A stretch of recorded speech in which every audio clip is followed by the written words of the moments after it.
Wannan dalili ne yasa a koda yaushe ake ba su manya-manyan mayaƙa da kuma manya-manyan ma'abuta iko a kewaye da su, suna ba su kariya a cikin filin yaƙin da kuma a sansanin da suka fake ko kuma dai suka ɓuya. Aikinsu kawai shine warkarwa. Aikinsu ne su duba duk wani soja da su wa'ancan masu yawo a cikin filin yaƙi suka je suka nemo, da ma sauran majiyata ma'abuta iko, da ma wa'anda rayuwarsu take a kan layi, duk za a kawo su ne a irin wannan sansani a duba su.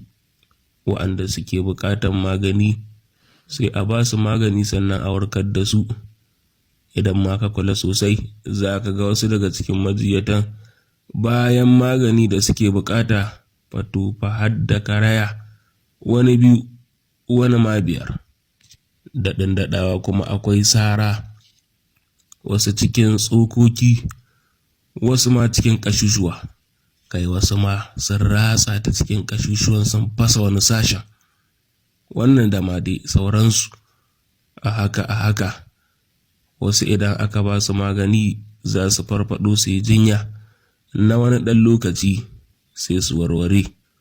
Wasu kuma tun daga nan shi kenan, idan dama a suma kake shi kenan, fato duk lokacin da ka farka fato za ka farka ne a lahira.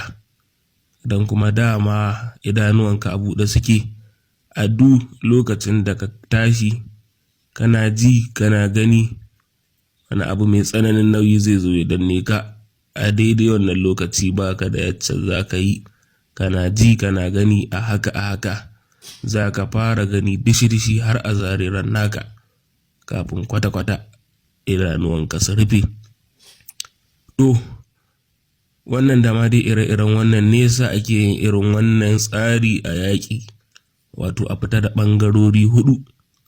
Sai dai bari mu ji shin a cikin ɓangarorin nan huɗu da za a kawo, shin wa'ancan dakarun ko ma dai a ce 'yar ƙaramar runduna za su iya zama ɗaya daga ciki? Idan suna ɗaya daga ciki fato fa mun san ko su ɗin su wane ne.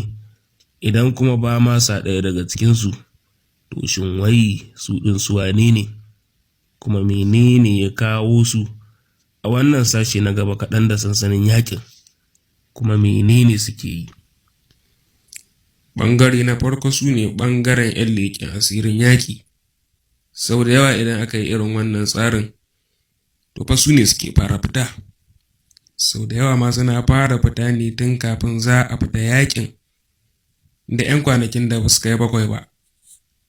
Sai dai akasari da yawan cikinsu ƙarshensu baya yin kyau idan aka kama su. Hakan ne ma yasa tun kafin a fita yaƙi sarakuna suke ba su diyyoyinsu a hannu su ba iyalansu wani abu daga ciki, sauran kuma sai ka ajiye. Idan ka dawo shi kenan sai ka yi amfanin kanka. Idan kuma baka dawo ba, nan ma shi kenan, abin da ka ajiye sai a haɗe duk a cikin kayan gadon masu gado shi kenan. Bayan duk sun gama da ɓangarorin iyalansu da ma abokanansu, sannan sai su tinkara sansanin da aka tsara za su je kai tsaye. Wannan kenan. Ɓangare na biyu kuwa su ne asalin dakarun yaƙin tare da sarkinsu ko kuma dai wani daga cikin kwamandu. Sai ɓangare na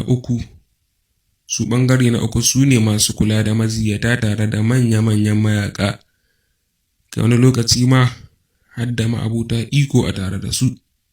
Sai ɓangare na huɗu, to su kuma ɓangare na ƙarshe su ne dakarun ɓoye, ɓangaren da saboda su ne ake tura ɓangare na farko wato dakarun leƙen asirin yaƙi domin su tare su a duk lokacin da suka bayyana.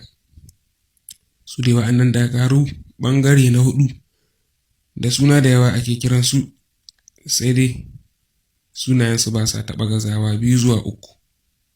Da farko ana kiransu dakarun agaji. Ana kiransu hakan ne kawai idan sun zo don su taimaki wani ɓangare wanda aka kai wa hari, musamman ma idan zalunta su ne kawai za a yi. Na biyu ana kiransu da dakarun samame. Su ne na tsakiya sannan kuma su ɗin babu ruwansu da kowa, kawai su ɗin wa kansu ne kawai suke wa aiki.